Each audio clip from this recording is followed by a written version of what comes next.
ناظرین کرام، منارکی اور شہنشاہیت مذہب اور فریڈم آف اسپیچ میں کیا لنک ہے؟ بڑا سخت لنک ہے، اس لیے کہ اس کے پیچھے جو امپریشن ہے وہ بڑا کانٹروورشل ہے، یعنی بلیسفیمی۔ بلیسفیمی کی کیا ایبسولوٹ یا ریلیٹیو ڈیفینیشن ہے؟ کیا اس کا تاریخی، تہذیبی، مذہبی یا سماجی پس منظر ہے؟ اور خود فریڈم آف اسپیچ، اس کا مذہبی اور سیاسی پس منظر کیا ہے؟ آج کے دور میں اس کی یوٹیلائزیشن کیا ہے؟ پولیٹیکل، ریلیجیس ہی نہیں بلکہ اکنومیکل یوٹیلائزیشن کیا ہے؟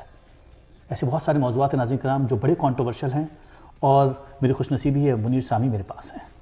منیر، بڑے ایسی ڈسکشن آج کل چل رہی ہے فیس بک پر بھی، میں آئے دن دیکھ رہا ہوں موضوعات بڑے، خصوصاً یہ واقعہ جو ہوا ہے پیرس والا۔ میں چاہتا ہوں اس موضوع پر گفتگو ہو، فریڈم آف اسپیچ کے اوپر بھی اور بلیسفیمی پر بھی، مگر اس سے قبل منیر میں چاہتا ہوں منیر سامی صاحب کہ آپ مجھے اس سوال کا جواب دیجیے، کیونکہ یہ کئی دنوں سے میرے ذہن میں مسلسل گونج رہا ہے اور میں سوچ رہا تھا کہ میں آپ سے اس پر بات کروں گا۔ مجھے بتائیے، بلیسفیمی کی ایبسولوٹ ڈیفینیشن کچھ بھی ہو، مگر جو اس کا تاریخی پس منظر ہے، اگر ہم مذہبی حوالے سے دیکھیں، تھوڑا سا بڑا سوال ہے، مجھے تھوڑا سا ٹائم چاہیے ہوگا، کہ اگر ہم پس منظر میں جائیں پیچھے، ہم دیکھیں کہ صاحب ابراہیم علیہ السلام اپنے دور کے، انہوں نے بت توڑے تھے نا، جو ان کے والد بناتے تھے، آزر جو بت بناتے تھے، تو آزر نے کہا تھا اسٹون ٹو ڈیتھ، اور نمرود نے آگ بھی لگائی تھی اور آگ گلے گلزار ہو گئی تھی۔ حضرت موسیٰ بھی اپنے دور میں منارکزم یا پھر شہنشاہیت کے خلاف کھڑے ہوئے تھے اور انہیں انگارے لینے پڑے تھے۔ عیسیٰ صلیب پہ چڑھے تھے۔ نبی کریم صلی اللہ علیہ وسلم نے بھی اپنے عہد کے خداؤں سے بغاوت کی تھی اور کہا تھا صاحب کہ میرا خدا صحیح ہے، اور ان پر لوگوں نے زیادتیاں بھی کی تھی۔ اور پھر دور آگے بڑھ گیا اور ہم نے منصور الحاج کو دیکھا کہ منصور الحاج کو بہداد صلیب پہ چڑھنا پڑا، بلکہ ان کا گردن کٹ گئی۔ تو کہنے کا مطلب یہ کہ یہ جو بات ہے مذہبی پس منظر کے حوالے سے، وہاں آپ بلیسفیمی کو کہیں فکس ہوتے ہوئے دیکھتے ہیں؟ دیکھیے بلند اقبال صاحب، اس میں ہم خیال ہی ہے، جو بات آپ سوچ رہے ہیں وہ بھی میں کئی دن سے اسی طرح سے سوچ رہا تھا، اور اپنی جو کچھ بھی غیرت میری ہے جیسی کیسی بھی، اس میں کوشش انہی سوالوں کے جواب دینے کی کوشش کر رہا تھا۔ جی، سب سے پہلی بات جو آپ نے فرمائی، مونارکی یا شہنشاہیت اور پھر بلاسفیمی، یہ سب ایک دوسرے سے مربوط سلسلے ہیں۔ جیسے کہ آپ نے کہا کہ آپ کے ذہن میں خیال ہے کہ جڑا ہوا، بالکل صحیح خیال ہے۔ وجہ یہ ہے کہ زمانے ازل سے جو بادشاہ ہوتا تھا، وہ یا تو خدا ہوتا تھا زمین کے اوپر، جی جی، اس کا خداوند بھی کہتے تھے اس کو، کہتے ہیں تم خداوند کہلاؤ، خدا اور صحیح، اس کو خداوند، لوگ اس کے سامنے سجدے کرتے تھے، فرعون کے سامنے سجدے کرتے تھے، بادشاہوں کے سامنے سجدے کرتے تھے، ان کے سامنے سر نہیں اٹھا سکتے تھے۔ ابھی بھی سعودی عرب کے بادشاہوں کو اگر آپ دیکھیں، میں تو وہاں رہ چکا ہوں، ان کے محلوں میں جا چکا ہوں، کہ جب بادشاہ نکل کے آتا تھا دروازے سے، یا شہزادہ نکل کے آتا تھا، تو تمام کے تمام شہری اور ملازم چوہوں کی طرح سے بھاگتے ہوئے دیواروں کے پیچھے چھپنے کی کوشش کرتے تھے کہ کہیں ہماری نظر ان کے اوپر نہیں پڑ جائے اور یہ ہمیں معتوب نہیں کر دے۔ تو اگر آپ اس کو دیکھیں تو جو بات آپ نے پھر، تو یہاں سے ابھی ہم پیچھے جائیں گے، لیکن پھر یہاں سے فوراً ہم آ جاتے ہیں حضرت ابراہیم کی طرف، یا ہمارے تمام پیغمبران کرام کی طرف جن کا کہ آپ نے ذکر کیا۔ دیکھیے، پیغمبر جو بھی ہے نا، وہ اپنے وقت کا سب سے بڑا انقلابی ہوتا ہے۔ وہ جو پرانے فرسودہ نظام ہوتے ہیں اس کے ذہن میں، چاہے اس کے دل میں خدا نے ڈالے ہوں یا اس نے اپنے ذہن رسا سے ان کے خلاف کوئی خیال حاصل کیا ہو، تو وہ ان کے خلاف بغاوت کرتا ہے۔ حضرت عیسیٰ باغی تھے۔ حضرت عیسیٰ کو اگر آپ دیکھیں، ان کی تاریخ کو دیکھیں، ہم حضرت ابراہیم پہ بھی جا سکتے ہیں، ان کی تاریخ کو دیکھیں، تو جب وہ ٹیمپل ماؤنٹ پہ گئے تھے تو انہوں نے انقلاب ہی تو پیدا کیا تھا۔ وہ اسی لیے گئے تھے کہ انہوں نے اٹھا کے جو منی چینجرز تھے، جو وہاں پہ زر کا کاروبار کرتے تھے، انہوں نے تختے الٹ دیے تھے، ان کی ٹھوکریں ماری تھیں کہ تم سود کا کاروبار کرتے ہو، تم انسانوں کا خون چوستے ہو۔ سود کا کاروبار کرنا انسانوں کا خون چوسنا ہے، تو اس کے خلاف آئے تھے کہ تم کن خداؤں کے پیغام کے اوپر یہ باتیں کر رہے ہو۔ لیکن ہم اس سے بھی بیچ میں کہیں اگر جائیں تو حضرت ابراہیم نے بھی بالکل یہی کیا کہ اس وقت کا جو نظام تھا، جو خدا چل رہے تھے، ان کو توڑ دیا۔ حضرت محمد صلی اللہ علیہ وسلم کی آپ نے بات ابھی نہیں کی، وہ بھی تو کعبے میں جا کے 360 بت انہوں نے اپنے لوگوں کے توڑے تھے۔ لوگ اسی بات سے تو ناراض تھے۔ اگر نہیں کرتے، چپ چاپ سے ان کے خداؤں کی عبادت میں مصروف رہتے، تو بات تو نہیں بنتی نا۔ انہوں نے کیا، اپنے ابو طالب کا، عبد المطلب کا، اپنے دادا کے، انہوں نے پورے کے پورے نظام کو، جو ہم آرام سے کہتے ہیں فرسودہ نظام تھا، اس کو انہوں نے توڑا۔ تو ان کو بھی اپنے نظام کے اندر ناانصافیاں نظر آ رہی ہوں گی جو خداؤں کے نام پہ کی جاتی تھیں۔ تو کہنے کا مطلب ہے کہ پولیتھزم سے مونوتھزم، اور پھر مونوتھزم سے ہم جب جاتے ہیں تھوڑے بہت اس طرف جسے ہم روحانیت کہیں یا بہت فلاسفیکل کہیں، منصور الحاج کا قصہ سامنے آتا ہے، تو پھر منصور الحاج کے ساتھ بھی جو ہوا وہ بلیشمی کی نہیں، ان کے یہاں تھوڑی سی مختلف تھی بات. منصور الحاج کے یہاں بات دوسری تھی. منصور الحاج کے یہاں بات یہ تھی کہ میں نے خدا کی ریالٹی کو خود ہی دیکھ لیا ہے. تو ان کا انقلاب اس طرح سے نہیں تھا، لیکن تھا تو نظام کے خلاف ہی، کیونکہ لوگ کہتے تھے خدا کسی کو نظر نہیں آتا ہے، خدا میں شرک نہیں ہو سکتا ہے. وہ کہتے تھے کہ انا الحق، کہ میں خود ہی حق ہوں. اور جو بھی صوفی ہوگا، اگر آپ دیکھیں گے اس لیے صوفیوں کو یہ طالبان مارتے ہیں، تو وہ بھی تو جو ایبسولوٹ ریالٹی اللہ تعالیٰ کی ہے، یہ حقیقت جو بھی ہے ہم کہتے ہیں، جو اس کے ساتھ وہ اپنا سلسلہ جوڑ کے خود اپنے آپ کو اس میں محسوس کرتے ہیں. لیکن ہم جاتے ہیں اسی بات کی طرف دوبارہ، شہنشاہیت کی طرف اور مونارکی کی طرف. تو اگر آپ دیکھیں گے اور بلاسفیمی کی طرف، کہ ہمیں بلاسفیمی یہ جو آپ نے فرمائی یہ تو نظر آ رہی ہے، لیکن موجودہ زمانے میں یعنی ہماری جدید ترین تاریخ میں 2500-3000 سال کی تاریخ میں سب سے بڑا بلاسفیمر سقراط تھا. سقراط کے اوپر میں لوگوں سے پوچھتا ہوں کہ کیا الزام لگا تھا. آپ یقین کریے اچھے پڑھے لکھے لوگ، طالب علم موجودہ زمانے کے، آج تک انہیں نہیں پتا کہ سقراط پہ الزام کیا لگا تھا. سقراط پہ الزام یہ تھا کہ تم نے ہمارے مروجہ خداؤں کی توہین کی ہے، تم نے ان کا انکار کیا ہے، اور تم کوئی اپنا نیا مذہب یا نیا کوئی خدا پکڑ کے ہمارے اوپر لا رہے ہو. اور اس کے بعد انہوں نے جوری لگائی سٹیزنز آف ایتھنس کی. 500 لوگ جمع ہوئے، 59 کی میجورٹی سے اس کو سزائے موت ملی. اس نے کیا کیا؟ اس نے کہا ٹھیک ہے تو مجھے سزا دے دو، اب میں تو جو حق ہے اس کا اظہار کرتا رہوں گا. لوگ یہ سمجھتے نہیں کہ سقراط خدا کی اپنے موجودہ وقت کے اس زمانے کے خداؤں کی مخالفت میں، جو بلاسفیمی ہے، ان کی مخالفت میں وہ مارا گیا تھا. صحیح. لیکن سقراط نے ایک عجیب بات کہی تھی، اور یہاں سے آزادی اظہار کے مسائل شروع ہوتے ہیں، کہ جب دلیل ناکام ہو جاتی ہے یا جب لوگ دلیل سے ہار جاتے ہیں تو سلینڈر شروع کر دیتے ہیں. سلینڈر یعنی گالی گلوچ، سلینڈر یعنی آپ کے ہتک، سلینڈر یعنی آپ کے منہ پہ تماچا اور آپ کو مار پیٹ. تو میں جو پچھلے دنوں سوچا تھا، میں پھر اس نتیجے پہ پہنچا ہوں کہ سب سے بڑا سلینڈر جو ہے وہ مرڈر ہے. جب کچھ نہیں ہے تو آپ آدمی کو قتل کر دیتے ہیں، منہ بند کر دیں اس کا، قتل ہی کر دیں. مطلب قتل کر دیں گے تو منہ تو رہا ہی نہیں اس کا بیچارے کا، وہ تو کام سے گیا. ذرا سی بات ہم تھوڑا سا دوسرے مذاہب کی طرف جانا چاہتا ہوں، کیونکہ میں چاہتا ہوں کہ اس سے پہلے کہ فریڈم آف اسپیچ ہو جاؤں، کیونکہ آپ بہت سارے ٹاپک ہے جو انتظار کر رہے ہیں. فریڈم آف اسپیچ میں تو بہت سارے کنٹروورشل موضوعات ہیں. یہ جو مذاہب کی ہسٹری کی ہم بات کر رہے ہیں، کیونکہ ابھی ہمارے پاس کچھ وقت موجود ہے یہاں سیگمنٹ میں، تو یہ ابراہیم ریلیجن یا ہمارے مڈل ایسٹرن ریلیجن میں ہم کو چیزیں نظر آتی ہیں. آپ کو نظر آتا ہے کہ ہندوازم میں یا بدھزم میں؟ بالکل نظر آتا ہے، بلکہ ہندوازم میں. اور بہت عمدہ بات آپ نے کی کہ اچھا کیا کہ آپ اس مذہب کو بیچ میں لے کے. ہم لوگوں کے اوپر جب الزام لگتے ہیں، جب ہم آزادی تحریر اظہار کی بات کرتے ہیں، تو ہم کہتے ہیں کہ ہم اسلام دشمنی میں بات کر رہے ہیں اور ہم ہندوؤں کو نہیں دیکھتے، ہم دوسرے مذاہب کو نہیں دیکھتے وغیرہ وغیرہ. ہوتا ہے نا الزام. آج کل جو ہندوؤں کیا ہو رہا ہے، ہندوؤں میں بھی بنیاد پرستی اور شدت پرستی ہندو پسند نہیں کریں گے میرے دوست، بہت شدت سے بڑھ رہی ہے. ایم ایف حسین کو کیوں بھگایا تھا؟ ایم ایف حسین جو ان کا سب سے بڑا معروف فنکار تھا، اور اس میں پھر بلاسفیمس کارٹون سے ہی سلسلہ جا کے مل جاتا ہے کہ اس نے جو بنائی تھی تصویر، اس کے اندر انہوں نے ان کی ایک مقدس دیوی کو برہنہ دکھا دیا تھا. اس نے تو بلاسفیمی ہی کی تھی نا، اس لیے اس کو وہاں سے بھاگنا پڑا. اور لوگ اس بات کو بھول گئے، جو ان کا سب سے چہیتا فنکار تھا، اور اس کو ملک سے باہر جا کے مرنا پڑا، جیسے ہمارے لوگ ملک سے بھاگ جاتے ہیں. تو یہ کہنا کہ میں صرف یہ کہنا چاہوں گا ہندو مذہب کے یا ہر مذہب کے احترام کے ساتھ، کہ ہر مذہب میں بلاسفیمی ہے، اور کسی بھی مذہب کے لوگ جو اپنے خداؤں سے شدید ترین عقیدت رکھتے ہیں، اپنے ذہن کے حساب سے ان کی کوئی توہین جو وہ سمجھتے ہیں کہ ہو رہی ہے وہ نہیں دیکھنا چاہتے.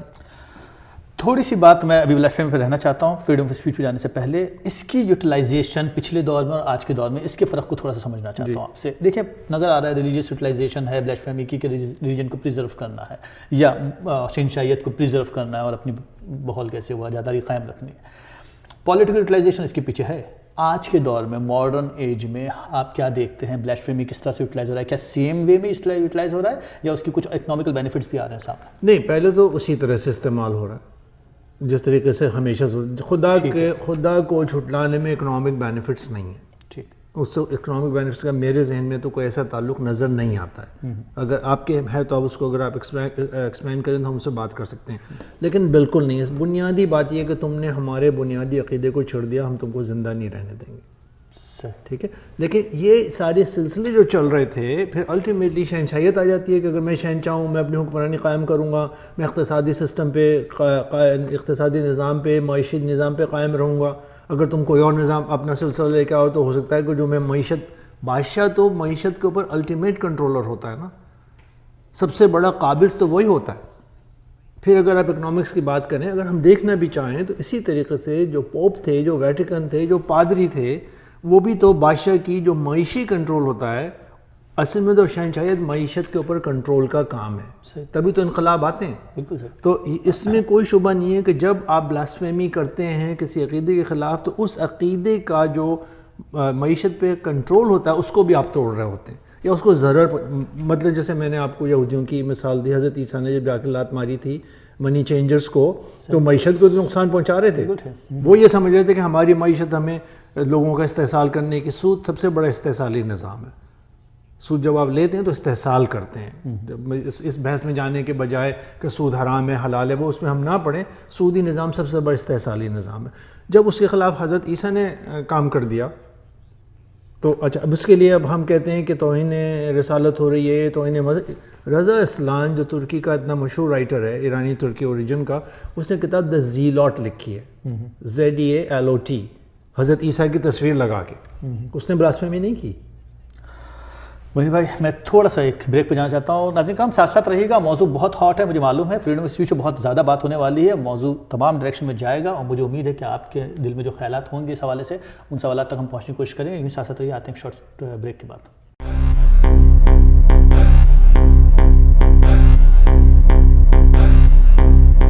ویلکم بیک ناظرین. بلند اقبال حاضر ہیں، میرے خوش قسمتی منیر سامی میرے ساتھ ہیں. منیر سامی سے سب لوگ واقف ہیں، میں نے ان کا تعارف اس لیے نہیں کرایا، نہ ہی کرانا چاہتا ہوں، اس لیے کہ انہیں سب جانتے ہیں. منیر بھائی مجھے ایک بات بتائیے، آپ نے جس طرح فرمایا اس حوالے سے میں تھوڑا سا اس کے پولیٹیکل یوٹیلائزیشن کے حوالے سے جانا چاہتا ہوں، مگر لیٹس اسٹارٹ ود دی پہلے فریڈم آف اسپیچ پہ آ جائیے، کیونکہ فریڈم آف اسپیچ اور بلاشفیمی کا آپس میں کنیکشن ہے. تو میں چاہ رہا تھا کہ پہلے پاکستان کی طرف جاؤں گا بلاشفیمی کے حوالے سے، اور اگر آپ چاہتے ہیں تو ہم پاکستان کی طرف چلے جاتے ہیں. پہلے فریڈم آف اسپیچ کی بنیادوں کی بات کر لیتے ہیں. فریڈم آف اسپیچ کے حوالے سے کئی سوال ہیں، دونوں طرف باتیں ہو رہی ہیں. ہم تھوڑا سا اس کی بیک گراؤنڈ پہ چلے جاتے ہیں. ہم شروع کرتے ہیں گفتگو کو اس حوالے سے کہ آپ کس طرح سے دیکھتے ہیں کہ یہ جو پوری گلوبل ورلڈ ہے آج کے دور میں، یہاں پر کیا فریڈم آف اسپیچ کی واقعی کچھ لیمیٹیشنز ہونی چاہیے؟ عمومی طور پر ہمارے یہاں ٹریڈیشنل مسلمان اور ہمارے بہت سے ناظرین ایسے سوچتے ہوں گے کہ آخر فریڈم آف فرینڈ اور فریڈم آف انسلٹ اور فریڈم آف اسپیچ کے درمیان کیا فرق ہے؟ ٹھیک ہے، سب سے پہلی بات یہ ہے کہ جہاں پہ بھی آزادی اظہار ہے یا جہاں سے روایتیں بنی ہیں، چاہے وہ یونان ہو سابقہ یا روم ہو سابقہ یا فرانس ہو یا امریکہ ہو یا برطانیہ ہو، وہاں پہ ہر جگہ پر تمام تر آزادی اظہار کے ساتھ ساتھ کچھ پابندیاں لگی رہی ہیں. اور جتنے بھی قوانین یہ لکھے گئے ہیں جو رائٹس آف مین ہیں فرانس کے یا امریکہ کا کانسٹیٹیوشن ہے یا کیا نام ہے برطانیہ کے جو بھی اصول ہیں، ان کا تو کانسٹیٹیوشن کوئی ہے نہیں، جو ان کے ضوابط ہیں ان سب میں کہیں پہ بلکہ ہر جگہ پہ یہ کہا گیا ہے کہ آپ قانون کے دائرے میں رہتے ہوئے، کسی قانون شکنی نہیں کرتے ہوئے آزادی اظہار جتنی چاہیں کر سکتے ہیں. ٹھیک ہے، اب وہ پابندیاں کیا ہیں؟ عام طور پر برطانیہ میں تو ان پابندیوں کی بہت بڑی فہرست ہے، کیونکہ برطانیہ میں فریڈم آف اسپیچ جو ہے اس طرح سے آئی نہیں. اسی لیے آج کل جو بحث ہو رہی ہے فرانس کے نظام میں، اس میں جو برطانوی نظام کے اثر لوگ ہیں وہ ذرا کچھ تکلیف محسوس کرتے ہیں. اور وہ فریڈم جو الٹیمیٹلی ریکگنائز کی گئی ہیں وہ یہ ہیں کہ آپ جب بات کریں گے تو لائبل نہیں کریں گے، لائبل سے کسی کی توہین اور ہتک انسانی نہیں کریں گے، انٹینشنل ہتک عزت، یعنی انٹینشنل ہتک عزت زندہ آدمی کی. دوسرے آپ سلینڈر نہیں کریں گے، یعنی گالی گلوچ نہیں کریں گے. اور آخری جو حد ہے جس کے اوپر لگا وہ ہیٹ کی ہے کہ آپ ہیٹ اور وائلنس انسائٹ نہیں کریں گے. یعنی جب آپ بات کریں گے جس طریقے سے مولوی عبدالعزیز وہاں پہ بات کرے گا یا وہ جو بیوقوف ڈاکٹر ہے جو پاکستان کے ٹی وی آتا ہے وہ کہتا ہے کہ تمام احمدیوں کو مار دینا چاہیے. عامر لیاقت صاحب جو بالکل ہی ایک کارٹون قسم کے انسان ہے کہ وہ آگے کہتے ہیں مار دیں. تو کھلم کھلا جب آپ اس بات پہ لے جاتے ہیں کہ فلانا شخص جو ہے اس لیے قابل گردن زدنی ہے کہ اس نے توہین کی ہے مذہب کی یا کسی چیز کی، تو وہ پابندی ہے. اب اس پابندی کو تاکہ لوگوں کی سمجھ میں آ جائے، لوگ ہمارے بالکل بے پڑھے لکھے اور یا کم از کم غور کیے بغیر رائے دے دیتے ہیں. فرانس کے اندر آپ نے بریجٹ باردو کا تو نام سنا ہوگا، جو اپنے وقت کی بہت عظیم اداکارہ تھی، جی اور ہم سب کی بڑی محبوب اداکارہ بھی رہی تھی، بہت سو کی، پتہ نہیں آپ کے رہی ہو نہیں، میں تو تھی. لیکن 5 دفعہ پچھلے کم از کم 10 سال میں اس کے اوپر مسلمانوں کے خلاف نفرت پھیلانے پر مقدمہ قائم ہوا ہے اور سزائیں دی گئی ہیں. یہ بات کسی نے آپ سے کہی؟ خود ہمارے اپنے کینیڈا میں پچھلے دنوں ایک مسلمان خاندان کے ساتھ زیادتی کرنے پر، اس کا نفرت پھیلانے پر ایک آدمی کو 9 مہینے کی سزا دی گئی ہے. خود یہاں پہ بہت بڑا براڈ کاسٹر ایزرا لیونٹ، سب نے اس کا نام سنا ہوگا، اس کے خلاف ہمارے قادری صاحب نے ایک دفعہ ایک جو دوسرے انہوں نے مقدمہ کیا تھا واپس لے لیا. اس کے اوپر اس دفعہ $80,000 کا ہرجانہ ہوا ہے کہ اس نے ایک لائر، مسلم لائر خرم آوان کی ہی تک عزت کری تھی. تو یہ نہیں ہے کہ ان تمام معاشروں میں مادر پدر آزاد ہیں. یہ جو تذکرے ہیں سارے کے سارے میں کہوں گا سوشو پولیٹیکل ہیں. جی. ہم آتے ہیں تھوڑا سا ریلیجن کے مسائل کے اوپر، کیونکہ جب ہم بات کریں، اگر فرض کریں کہ عمومی طور پر کہا جاتا ہے کہ آپ ہی تک کر رہے ہیں، اتفاق سے ہماری جو مائنڈ سیٹ ہے وہ نہیں سمجھتے، وہ سمجھتے ہیں کہ صاحب نبی کریم صلی اللہ علیہ وسلم کا جو امیج ہے وہ میرے بابا. ہاں لیکن یہ تو آپ کا امیج ہے نا. ہمیشہ بات کی یہ ہم گھوم کے رسول صلی اللہ علیہ وسلم کی توہین کے اوپر پہنچ جاتے ہیں. جی ہاں. پھر مسجدوں کے اندر آپ یہ بھی کہتے ہیں کہ حضور اپنے ساتھ زیادتی کرنے والوں کے ساتھ بہت نرمی سے پیش آتے تھے. کہتے ہیں کہ نہیں کہتے ہیں؟ وہ ایک کہانی چلتی ہے جس کی کہ حدیث کی کوئی سند نہیں ہے کہ حضور پر ایک عورت کوڑا پھینک دیتی تھی. ایک دن اس نے کوڑا نہیں پھینکا تو حضور پریشان ہو گئے کہ وہ عورت کہاں چلی گئی، اس کو ڈھونڈنے گئے، اس کی خیریت پوچھنے کے لیے گئے. ایک تو آپ یہ کہانی سناتے ہیں کہ حضور تو یہ کر رہے تھے، پھر آپ یہ کہتے ہیں کہ حضور کی تو تعریف خود خدا کرتا ہے اور فرشتے کرتے ہیں، تو بھائی آپ ان پہ چھوڑ دیں. پھر آپ یہ کہانی لے آتے ہیں لیکن چونکہ اللہ تو اپنا انتقام خود لے لے گا اور حضور کا انتقام لینے والا کوئی نہیں ہے، اس لیے ہم اپنے ہاتھ میں لاٹھی اور ڈنڈا اٹھا لیتے ہیں. احمدی نژاد جو یاد ہے آپ کو، ایران کا صدر تھا، اس نے کہا کہ صاحب ہولوکاسٹ کو میں نہیں مانتا، اور یہ ساری کی ساری گھڑی ہوئی کہانی ہے. اور اس پر ویسٹ میں خاصا چرچا ہوا کہ صاحب یہ کیا، بالکل ایسے ہی اور بھی بہت سے. اب ہولوکاسٹ پہ آ جاتے ہیں، یہ بہت اہم موضوع ہے کہ ہر شخص یہ اٹھاتا ہے ہولوکاسٹ کے. جی ہولوکاسٹ کو تو آپ ڈینائی کریں تو آپ کو اجازت نہیں ہے. وجہ کیا ہے بھائی صاحب؟ کیا آپ کو پتا ہے کہ امریکہ میں ہولوکاسٹ ڈینائل جرم نہیں ہے؟ یہ پتا ہے آپ کو؟ جرم نہیں ہے؟ نہیں ہے. اچھا. کینیڈا میں ہولوکاسٹ ڈینائل جرم نہیں ہے. آپ کہہ سکتے ہیں جو دل چاہے. میں ابھی بتا رہا ہوں آپ کو. صرف دنیا کے اندر 16 ممالک ایسے ہیں جہاں پہ ہولوکاسٹ کی تردید کرنا جرم ہے، اور وہ سارے کے سارے ممالک وہ ہیں جہاں پہ یہودیوں کے خلاف بدترین انسانی تاریخ کے اندر رویے اختیار کیے گئے. ان کو بھٹیوں میں جلایا گیا، ان کو گیس چیمبر میں مارا گیا. لوگ گیس چیمبر دیکھتے ہیں اور مانتے نہیں ہیں کہ ان گیس چیمبروں میں یہودی مارے گئے، ان کے ڈھانچے پڑے ہوئے وہاں پر. تو ہولوکاسٹ ڈینائل، اور یہ میں بالکل ہی یعنی صداقت کے ساتھ آپ کے جو قارئین اور ناظرین اور سامعین ان کو بتانا چاہتا ہوں کہ ہولوکاسٹ ڈینائل صرف 16 یا 17 ملکوں میں جرم ہے، اور یہ بھی وہ ممالک ہیں مطلب جہاں پہ جرم کیے گئے تھے اس کی ڈینائل جرم ہے. اس لیے وہ ڈرتے ہیں کہ کہیں دوبارہ سے لوگ اس کے بہانے سے اسی ظلم کی طرف پھر سے نہ چل پڑیں. صرف اس لیے وہ جرم ہے. یہ جو چارلی ہیبڈو تھا رسالہ، اس نے تو یہودیوں کے بھی خلاف کیا کہتے ہیں کہ کارٹون بنائے. سب سے بڑا کارٹون ہولوکاسٹ ڈینائل کا اس کا نہیں. سنیے یہ میں بتانا چاہ رہا ہوں، انہوں نے کارٹون بنایا جو موجود ہے، دکھایا گیا ہے.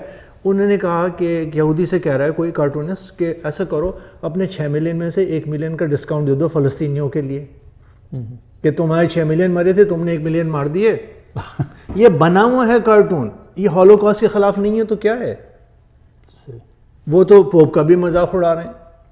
تو یہ ہم کہانی بار بار ہولوکاسٹ ڈینائل کی کہانی لاتے ہیں اور سمجھ میں لوگوں میں چارلی ہیبڈو پہ ایک دو باتیں اور کرنا چاہتا ہوں. مطلب آپ نے ذکر چھیڑ ہی دیا. تو دیکھیے کیا اس بات کو ہم کنسیڈر کریں گے کہ کرسچینٹی اور جودائزم جن علاقوں میں پھیلا ہے وہاں پر ایک ذہن جو ہے وہ آگے نکل گیا ہے. 300 سال ہم آگے نکل گئے ہیں، وہ تاریخ سے آگے نکل گئے. لیکن کیوں نکلے؟ لوگوں کی سمجھ میں آنا چاہیے نا. کلیسیا کے دور سے آگے نکل گئے. انفارچونیٹلی اور فارچونیٹلی گلوبل ورلڈ میں ہم کلیش ہوتی ہے ایک ایسے جو ابھی اس ذہنی میں کہوں گا ارتقاء کی طرف نہیں آئے ہیں یا اس سطح پر نہیں آئے، تو ہم کیا ایکسپیکٹ نہیں کریں گے ایک مختلف قسم کے ریئیکشن کو؟ نہیں، ہمیں نہیں کرنا چاہیے، اس لیے نہیں کرنا چاہیے تو اس ایجیٹیشن کو، اس اس کو سمجھیے نا. اب ایک سوسائٹی ہے، ایک معاشرہ ہے، ٹھیک ہے، وہ معاشرہ 300 سال کی ایک دوسرے کی قتل و غارت گری کے بعد اس نتیجے پہ پہنچا کہ مذہب کے نام پہ قتل و غارت گری کرنا بالکل بیکار بات ہے.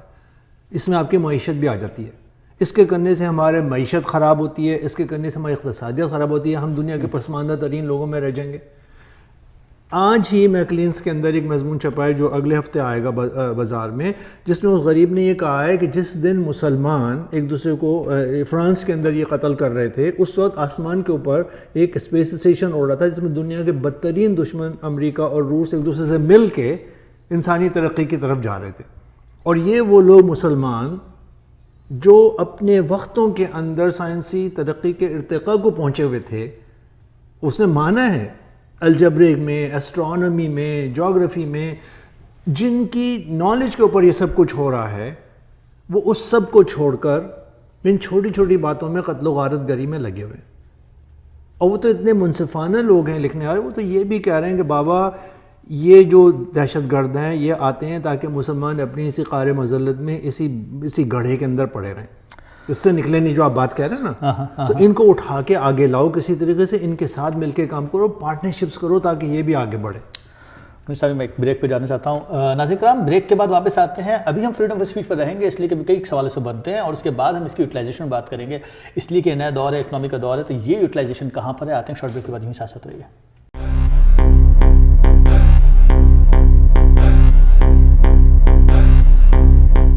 ویلکم بیک ناظرین، بلند آباد حاضر ہیں میری اگین خوش قسمتی.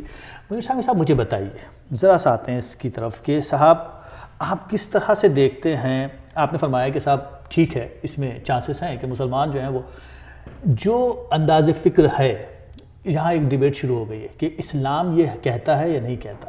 کیا مثلا یہی کہ صاحب کہ مذہب میں فریڈم آف اسپیچ کے حوالے سے کہ آپ کس حد تک جا سکتے ہیں، خود مذہب کے اندر کس حد تک گنجائش ہے فریڈم آف اسپیچ کی، تو اس کو آپ کس حد تک سمجھتے ہیں کہ صاحب. میں یہاں سے اس کو شروع کرتا ہوں کہ پہلی بات اس کو سمجھیے، کسی شخص نے کہا تھا، ٹریڈ یونینس نے، کہ آزادی اظہار تمام آزادیوں کی بنیاد ہے. اب اس کو میں سمجھاتا ہوں آپ کو. مذہب کو پھیلانا یعنی اس کی تبلیغ اظہار کے ذریعے سے ہوتی ہے نا، تقریر کے ذریعے سے ہوتی ہے نا، تحریر کے ذریعے سے ہوتی ہے نا. اگر آپ کو آزادی اظہار کسی معاشرے میں نہ ملے تو آپ اپنے مذہب کو کیسے پھیلائیں گے؟ ہمارے کینیڈا کے اندر جو مذہب اسلام یا امریکہ میں اتنی تیزی سے پھیل رہا ہے، وہ آزادی اظہار کا استعمال سے پھیل رہا ہے نا. ایک طرف آپ کہتے ہیں کہ میں آزادی اظہار پہ پابندی لگا دیں، دوسرا آپ اپنا مذہب پھیلانا چاہتے ہیں. نہیں، میں جس چیز پر آنا چاہ رہا تھا، میرا نقطہ یہ تھا کہ ایک مذہب ہے جو اس بات پر اس کا ساری بخول سے فکر آ کر رکتی ہے کہ صاحب ہماری یہاں تصویر کا کانسیپٹ نہیں ہے، ہم شبیہ کی شکل میں نہیں دیکھتے، ہم نہیں دیکھتے، لیکن تصویر پہ پابندی نہیں ہے. نہیں، لیکن محمد صلی اللہ علیہ وسلم کا امیج ہمارے یہاں گناہ ہے. یہ بالکل جھوٹ ہے. یہی تو میں کہہ رہا ہوں. قرآن میں پہلے اس کہتا ہوں، قرآن میں کہیں نہیں لکھا ہوا کہ آپ حضور کی تصویر نہیں بنا سکتے. آپ قرآن کو مانیں گے یا نہیں مانیں گے؟ ایک آیت نہیں ہے. حضور کی کچھ حدیثیں ہیں. اب حدیثوں پہ تو بحث رہتی ہے نا، میں نے حدیث کو چھٹلاتا نہیں، حدیثوں میں بحث تو رہتی ہے نا. ایران کے اندر حضور کی شبیہ بنتی ہے، حضرت علی کی شبیہ بنتی ہے، دوسروں کی شبیہ بنتی ہے. حضور کی شبیہ ہے؟ ہاں، ایران میں بالکل کھلم کھلا ہے. اچھا، آپ ایران میں تو روز آپ کو شبیہ مل جائے گی، تولیوں پہ بھی، جان نمازوں پہ بھی، کی چینز کے اوپر بھی حضرت علی کی بھی مل جائے گی روزانہ. خود CBC کا ایک بیوقوف ڈائریکٹر یہ کہہ رہا ہے کہ صرف شیعہ شبیہ بناتے ہیں. اگر تم یہ کہہ رہا ہو کہ بناتے ہیں، اور پھر ہمارے اپنے صوفی لٹریچر کے اندر، ترکی میں، مغل سلطنت میں، ایران میں جو عجائب گھر ہیں بھرے پڑے ہیں جس میں حضور کی شبیہ موجود ہے. جو انسان سوچتا ہے، اب جو ان کی شبیہ ہیں وہ چینی شکل کی، ترکی شکل کی، وہ راکھ پہ چڑھ کے جا رہے ہیں، پورے کا پورا ایک سفر ہے. وہ کہتے ہیں کہ کارٹون بنایا آپ نے اور اس کی شبیہ، پھر ظاہر بات ہے ایک بار کہ دروازہ کھل جائے گا تو پھر تو شبیہ تو بنتی رہی نا. دوسری بات، مجھے آپ کون ہوتے ہیں دوسرے انسان کو وہ کرنے سے جو آپ کے مذہب کو مانتا ہی نہیں ہے؟ آپ کے مذہب کو مانتا ہی نہیں ہے. اس کی اپنی تاریخی روایت میں اس کو ہر طریقے کا سلینڈر تو نہیں لیکن یہ کہ مذاق اڑانے کا، مذاق خیزی کی اجازت ہے. وہ حضرت عیسیٰ کی بھی شبیہ بنا کے کارٹون بناتا ہے، وہ حضرت ابراہیم کی بناتا ہے، موسیٰ کی بھی بناتا ہے. آپ دوسرے مذہب والے پہ جا کے اپنے حکم کیسے چلا سکتے ہیں؟ آپ توقع کر سکتے ہیں، آپ توقع کر سکتے ہیں نا کہ سیلف اکاؤنٹیبلٹی کا لو کیوں کرے گا بھائی؟ اس کی روایت میں یہ 300 سال سے جو فرانس کے لوگ ہیں، یہ تو بہت ہی ضروری ہے بات سوچنی کہ فرانس کے لوگ 300 سال کی تاریخ میں پہنچے کہ ہم مکمل طور پہ اظہار اور تقریر اور خیال کے لیے آزاد ہیں. امریکہ میں ابھی بھی بہت ساری چیزیں جو فرانس میں پابندی لگی ہے ویسی پابندیاں امریکہ میں نہیں لگی ہوئی ہیں. اس میں آپ تھوڑی سی ایتھیکل ویلیوز کی بات نہیں کریں گے کہ اگر فرض کریں میرے بچے کو نیلا رنگ پسند نہیں ہے اور میں اس کو بار بار نیلا رنگ پہنا ہوں تو ایک دن ایجیٹیٹ ہو کر بولے گا ابا بس کرنا یار بہت نہیں، یہ تو ایتھکس بچوں کے اپنے ذہن کی بات ہے نا. ہم بات کر رہے ہیں، وہ کہہ رہے ہیں کہ ہماری عام طور پہ فیس بک گفتگو ہوتی ہے کہ تم میری ماں کو گالی دو گے تو میں ایک دن پلٹ کے بولوں گا. تو سر یہ پوپ کے اوپر ابھی پوپ نے بات کہہ دی نا کہ تم میری ماں کو گالی دو گے مکہ مار دوں گا. میں نے پوپ سے ایک سوال کیا، مسلمانوں سے میں سوال کر رہا ہوں. جی، دانتے نے ڈیوائن کامیڈی لکھی ہے.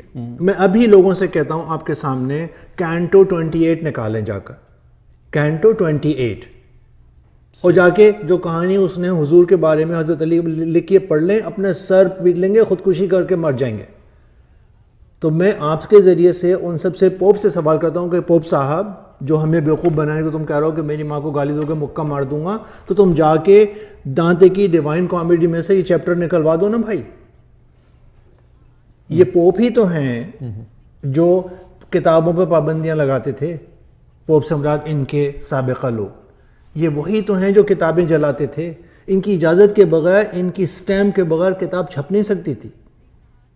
تو ان سب لوگوں نے کیا کیا؟ انہوں نے کہا منس خداؤں کے چکر میں بکواس میں پڑھ کے اپنا ستیہ ناش کر رہے ہیں اور ہم جو ہیں اپنی اقتصادیات کو خراب کر رہے ہیں. بابا اس مسئلے سے نکلو، مارو نہیں. انہوں نے پیس آف ویسٹفیلیا کیا، ایک دوسرے کی قتل و غارت گری روکی اور آگے چلے. اقتصادیات پہ جانے سے قبل منیر سامی صاحب مجھے بتائیے گا کہ ذرا سا ہم اس طرف آ جاتے ہیں پاکستان کی طرف. آسیہ بی بی کا مسئلہ ہوا یا ادھر چلے جاتے ہیں ہندوستان کے رائٹر جو ہمارے اپنے کیا کہتے ہیں سلمان رشدی ہیں.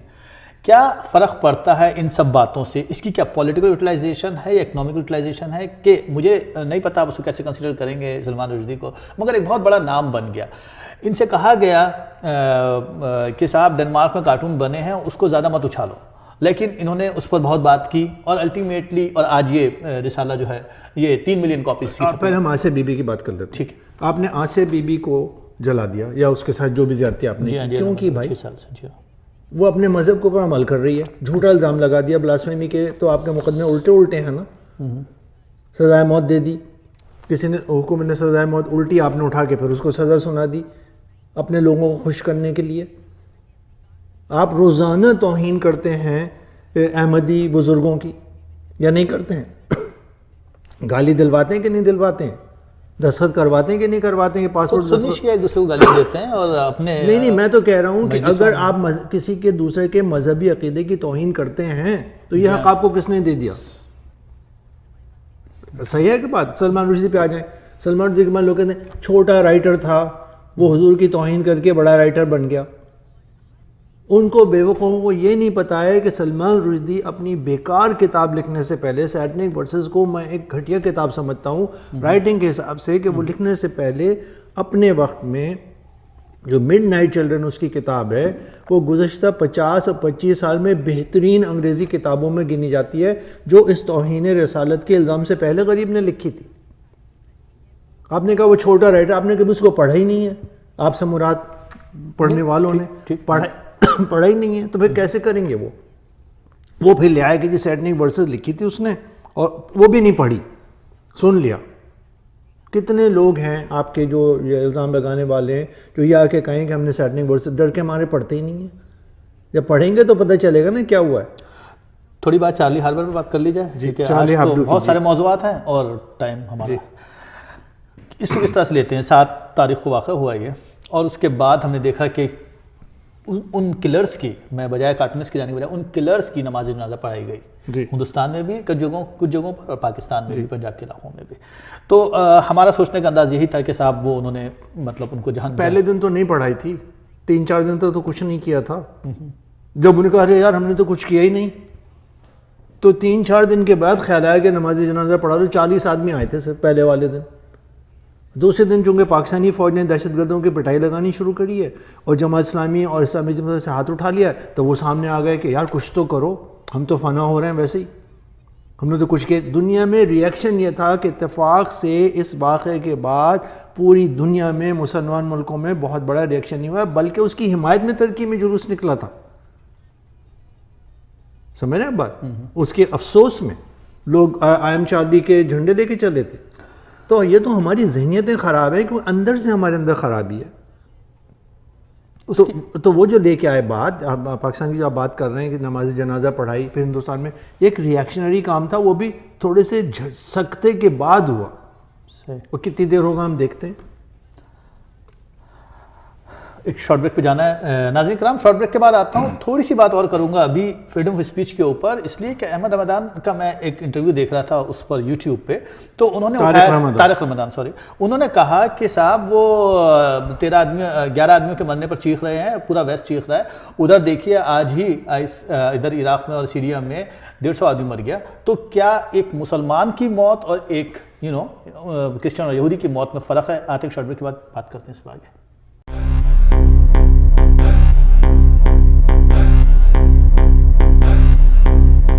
ویلکم بیک ناظرین. منیر صاحب میرے ساتھ ہیں. ذرا بات کیجئے طارق رمضان. آپ نے طارق رمضان کا بھی ذکر کیا. اب طارق رمضان کو ہمیں سمجھائیے کہ ان کی تاریخ کیا ہے. یہ سب لوگ ہیں جو اسلام کے نام پہ اوپر اپنے آمدنی کے سلسلے بنا کے بیٹھے ہوئے. طارق رمضان کا تعلق اخوان المسلمون کے خاندان سے ہے. ان کی جو بھی آپ کتاب پڑھیں گے اس میں سے وہ نکال کے لاتے ہیں کہ معاملہ کہ مذہب کو کسی نہ کسی طرح ریاست میں شامل کر دیا جائے. وہ ہمیشہ اس کھیل میں رہے ہیں. ان کا یہ کہنا کہ جی ہمارے 120 سیریا میں مر گئے، تو سب سے زیادہ سیریا کے آئسس کے اور آئسل کے خلاف تو ویسٹ ہی شور مچا رہا ہے نا. آپ لوگ کیا کر رہے ہیں؟ مسلمان کیا کر رہے ہیں؟ آپ مجھے بتائیے کہ جو اسلامی ریاست ہے اس کے خلاف جب یہ لڑکیوں کو بیچ رہے ہیں، ان کے ساتھ زنا کاری کے پیمفلٹ بتا رہے ہیں، میرے خیال میں آپ نے ڈالا ہے، کسی اور نے ڈالا ہے، جو کہہ رہا ہے کہ جب آپ اس جدوجہد میں اسلامی جہاد والے اور اسلامی ریاست والے اگر لڑکیوں پہ قبضہ کر لیں تو ان کے ساتھ زنا کس طرح سے کریں، اور ان کو اسلامی طریقے بتا رہے ہیں. تو اس کے خلاف مسلمان اس کے خلاف جلوس نکال رہے ہیں کہ جماعت اسلامی آئسس کے خلاف یا آئسل کے خلاف کہیں جلوس نکال رہی ہے. آپ نے 2000 لڑکیاں یا 2000 لوگ وہاں پہ بوکو حرام والوں نے مار دیے، جن کا سب کا آپس کا القاعدہ کا تعلق جڑا ہوا ہے. تو بھائی ہم ان سے کیوں توقع کریں کہ مغرب ان پہ چیخے؟ وہ تو اپنے لوگوں کے لیے چیخے گا نا. سعودی عرب اور قطر اور دوسرے ممالک جو ان لوگوں کو ساری کی ساری مدد فراہم کرتے ہیں، سب انہی کے نتیجوں سے تو نکل کے آئے ہوئے لوگ ہیں. اپنے منہ کمانے لگی تو اب چیخنے لگے. لیکن چلے اس کو چھوڑیے، مجھے بتائیے کہ کیا جب یزیدی عورتوں کو 500-600 کو وہاں پہ شام عراق میں اور کردوں کی پکڑا گیا اور ان کو بازار میں نیلام کیا گیا، تو کیا مسلمانوں نے اپنے ہی لوگوں پہ ظلم ہوتے ہوئے کیا 5 لاکھ 10 لاکھ 20 لاکھ 35 لاکھ کا جلوس نکالا؟ یہ قدر یہ ہے کہ آپ نے ان کے آدمی کو مار دیا. جی ہاں، چارلی ہیبدو کے 12 کو 35 لاکھ فرانسیسی شہری بازار میں نکل کے آ گئے. آپ لوگ چیختے تھے کہ محمد بن قاسم آئے تھے حملہ کرنے کے لیے کیونکہ 1 2 5 عورتوں کے ساتھ زیادتی کر دی تھی راجے نے ہندوستان کے یا قزاقوں نے، تو وہ آپ کی توہین کا بدلہ لینے اس لیے آئے تھے نا محمد بن قاسم. آج آپ کی لڑکیوں کو روز ریپ کیا جا رہا ہے، 9 سال کی بچیوں کو ریپ کیا جا رہا ہے. آپ یہ فیصلے کر رہے ہیں کہ 12 سال کی لڑکی کے ساتھ زنا کریں، 18 سال کی کے ساتھ زنا کریں. تو کتاب انہوں نے لکھی ہے نا. تو اس کے لیے مسلمان کیوں؟ اب اس وقت ان کی جو اس کے لیے میں نے ایک آواز لگائی ہے کہ ثنا خان تقدیس مشرق کہاں ہے. یہ ساحل لدھیانوی کی ہے نا شاید، یہ کسی کی جس میں بلاؤ خدایان دین کو بلاؤ، ثنا خان تقدیس مشرق. تو یہ خدایان دین اور ثنا خان تقدیس مشرق اپنی ہی عورتوں اور انسانوں کے ساتھ جو زیادتی اور اس پہ تو آواز اٹھاتے نہیں ہیں. حضور کی عزت کے بہانے سے اپنی بیٹیوں کی عزت لٹ رہی ہے، تو اس کو ڈائیورٹ کرنے کے لیے کہانی دوسرے لے جاتے ہیں. اپنے ملک کے اندر روزانہ احمدیوں کو مارتے ہیں، بھٹی کے اندر عورتوں کو جلاتے ہیں، پریگننٹ عورت کو جلا دیا، عیسائی عورت کو، اس کے خلاف کچھ نہیں کرتے. وہ جلوس کیوں نہیں نکالتے ہیں؟ اس کی پولیٹیکل یوٹیلائزیشن کی بات آپ کر رہے ہیں، آٹومیٹک وہاں چلے گئی بات. اس کی اکنامک یوٹیلائزیشن، دیکھیے اکنامک یہ ہے کہ جب الٹیمیٹلی بات یہ آ جاتی ہے کہ تمام کا تمام فساد اس لیے پیدا ہوتا ہے کہ مذہب اور ریاست کو آپ ختم کر کے رکھتے ہیں. جن ملکوں نے مذہب اور ریاست کو الگ کیا ہے، ٹھیک ہے، ان کے یہاں تعلیم بڑھی ہے، ان کے یہاں اکنامک ڈیولپمنٹ بڑھا ہے، ان کے یہاں پراسپیرٹی انڈیکسز بڑھے ہیں. کل بھی اسی شخص نے، میکلین والے نے گراف پیش کیا ہے کہ مسلمان ڈیولپمنٹل انڈیکس کے اندر جو معیشی ڈیولپمنٹ کے ترقی کے انڈیکس ہیں، اس میں مسلمان ملک سب من حیث القوم ملا کے افریقہ سے بھی پیچھے ہو گئے. جی ہاں، 1 درجہ 3 درجہ 2 درجہ اس سے فرق نہیں پڑتا ہے. جی میں نے، یعنی افریقہ کے بدترین ممالک سے بیچارے آپ سارے مسلمان ملک کے پیچھے ہو گئے. وہ اس لیے ہو گئے کہ جب آپ ان جھگڑوں میں رہتے ہیں، اسی لیے مغرب والوں نے آپس میں پیس آف ویسٹفیلیا کیا تھا، اور اس کے بعد انہوں نے کہا تھا کہ جتنے بھی ہم یہ کام کریں گے ہماری معیشت آگے بڑھے گی، ہماری اقتصادیات آگے بڑھے گی. وہ ترقی کر کے آگے چلے گئے. ایک سوال چونکہ رہ جائے گا، مجھے یقین ہے کہ میرے ناظرین سوچ رہے ہوں گے، کیونکہ مجھے ایسا لگتا ہے کبھی کبھی اسلامک فوبیا، یہ سوال پیچھے رہ گیا میرے ذہن میں تھا. اسلاموفوبیا، جی، اسلاموفوبیا کے حوالے سے کہ یہ کہتے ہیں کہ صاحب یہ اسلاموفوبیا ہے سارا کا سارا. آپ چونکہ اس بار آپ بات کر چکے ہیں اس موضوع پر پہلے ہی، مگر آپ پھر سے کہیں. میں پھر اسلاموفوبیا اگر ہوتا، جی میں سوال یہ کرتا ہوں، میں مسز آگا کے اندر ہم بیٹھے ہوئے پروگرام راول ٹی وی کا کر رہے ہیں، میں مسز آگا میں بیٹھا ہوا ہوں. صحیح. جس وقت میں 25 سال پہلے 22 سال پہلے یہاں آتا، یہاں ایک مسجد جامع آصف قاسمی صاحب کی ایک چھوٹے سے ٹوٹے ہوئے گھر کے اندر بنی ہوئی تھی. اس وقت مسز آگا میں 25 مسجدیں بنی ہوئی ہیں. جی ہاں. ٹورانٹو میں تو پتہ نہیں کتنی بنی ہوں گی. تو اگر اسلاموفوبیا کا مطلب اسلام دشمنی ہے، اگر ایسا ہوتا تو یہ مسجدیں کیسے بن رہی ہوتی یہاں پر؟ اگر اسلاموفوبیا ہوتا مغرب کے اندر تو کینیڈا کے اندر ہر اسکول میں، ہر جگہ پہ اسکول کے ٹیچر بچوں کو روزہ رکھتے ہوئے بچوں کا خیال کیسے کرتے، ان کو نمازیں کیسے پڑھنے دیتے. عورتیں حجاب، میں سرکاری ایک دفتر میں آج کل کام کر رہا ہوں، عورت حجاب پہن کے آئے، برقع پہن کے آئے، اس کو کوئی پوچھنے والا نہیں ہے. تو میں یہ کہتا ہوں، میں نے ایک لفظ ایک جگہ یوز کیا تھا کہ بار بار عام بحث کو، اچھی بحث کو دبانے کے لیے اسلاموفوبیا کے جھنڈے مت اٹھاؤ. میرا یہ کہنا ہے بلند اقبال صاحب کہ ہم مسلمان مغرب میں عموماً خصوصاً کینیڈا امریکہ میں ایک مراعات یافتہ قوم ہے، مراعات یافتہ مائنورٹی ہیں، پیمپرڈ مائنورٹی. جیسے مراد ہے پیمپرڈ، صحیح لفظ ہے کہ ہمیں جو چاہیے وہ حاصل کر لیتے ہیں.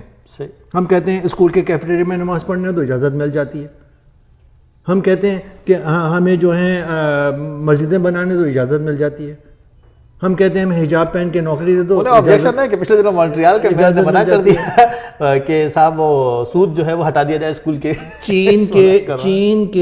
چین نے حجاب پہ پابندی لگا دی، چین نے برقعے پہ پابندی لگا دی. چین نے 18 سال کے بچوں کو مسجد میں جانے پہ، وہاں اسلاموفوبیا نہیں ہے، لیکن چونکہ چین اپنا یار ہے اس پہ جان نثار ہے. چین جو دل چاہے کرے. ارے چین میں سنکیانگ کے صوبے میں برقعوں پہ پابندی لگا دی ہے، سرکاری خبر ہے نا. کیا پاکستان میں کسی مرد جو حق ہے اس کی ہمت ہے کہ وہ سامنے آئے اور چین کے خلاف جلوس نکالے؟